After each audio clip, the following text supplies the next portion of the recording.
بسم اللہ الرحمن الرحیم۔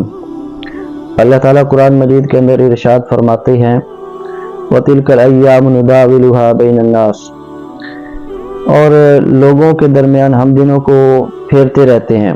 کبھی انسان پر اچھا وقت آتا ہے، کبھی برا وقت آتا ہے، کبھی بیماری کی حالت آتی ہے، کبھی صحت تندرستی کی حالت آتی ہے، جوانی ہے تو بڑھاپا ہے، زندگی ہے تو موت ہے، خوشی ہے تو غم ہے، مختلف قسم کی حالتیں جو ہے انسان پر آتی رہتی ہیں۔ تو ایک چھوٹا سا واقعہ لکھا ہے اسی آیت کے تحت، وہ آتا ہے تو ہمارے آج کل کے معاشرے کا، لیکن بات کو سمجھانے کے لیے یہ کافی اچھی چیز ہے، اچھا واقعہ ہے۔ میاں بیوی ان کی شادی ہوتی ہے، تو شادی ہونے کے بعد کچھ دنوں کے بعد جو ہے عید کا دن ہوتا ہے۔ عید کا دن ہوتا ہے تو میاں بیوی آپس کے درمیان بیٹھ کر گپ شپ لگا رہے ہوتے ہیں اور کھانا کھا رہے ہوتے ہیں، تو اتنے میں دروازے پہ دستک ہوتی ہے، کوئی مانگنے والا آیا ہوتا ہے۔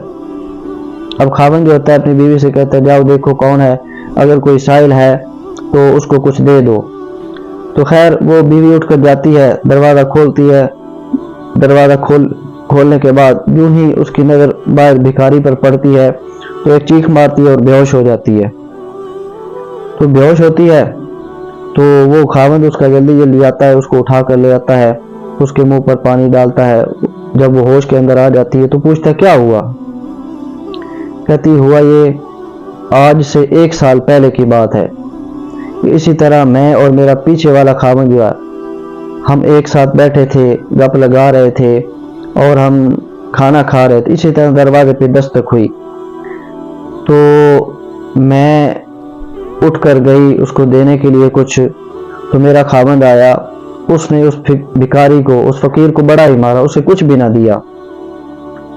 تو میں اس وجہ سے پریشان ہوں کہ وہ جو میرا پہلا خاوند تھا آج وہ اسی حالت کے اندر اب آیا ہے۔ تو وہ جو اس کا موجودہ خاوند تھا وہ ہنسنے لگا اور کہنے لگا تمہیں خبر بھی ہے جو پچھلے سال تمہارے پاس بھکاری آئے تھے وہ کون ہے؟ وہ کہنے لگی نہیں مجھے تو معلوم نہیں۔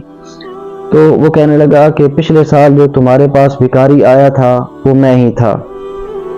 تو لہذا یہ دن جو ہے یہ لوگوں کے درمیان میں اللہ تعالیٰ پھیرتے رہتے ہیں، کبھی حالات اچھے آتے ہیں، کبھی حالات برے آ جاتے ہیں، کبھی اللہ تعالیٰ مال کی فراوانی دیتا ہے، کبھی مال کی کمی ہو جاتی ہے، کبھی صحت آ جاتی ہے، کبھی بیماری آ جاتی ہے، کبھی خوشی آ جاتی ہے، کبھی غم آ جاتا ہے۔ تو ہر حال کے اندر اللہ کو راضی کرنا، اللہ کی ذات جو ہے ناراض ہونے نہ پائے، ہمیں ایسے اعمال کرنے چاہیے کہ ہم سے ہمارا رب راضی ہو جائے۔ رب راضی تو جگ راضی، ہم جگ کو راضی کرتے ہیں تو ہمارا رب روٹھ جاتا ہے۔ نہیں، ہمیں اپنے اللہ کو راضی کرنا چاہیے اور حضور صلی اللہ علیہ وسلم کی سنت پر عمل کرتے ہوئے راضی کرنا چاہیے۔ حضرت حذیفہ بن یمان رضی اللہ تعالیٰ عنہ جب رومیوں کے دربار کے اندر بیٹھے تھے، انہوں نے اپنے حبیب، ہمارے نبی، ہمارے آقا حضرت محمد مصطفیٰ صلی اللہ علیہ وسلم کی سنت کے بارے میں کیا ارشاد فرمایا تھا؟ جب وہ شاہی دسترخوان پر کھانا کھا رہے تھے، لقمہ ہاتھ سے گرا تو اس کو اٹھا کر کھانے لگے، تو ساتھ جو بیٹھے تھے انہوں نے کہا کیا کر رہے ہو؟ یہ شاہی دربار ہے، لوگ معیوب سمجھیں گے۔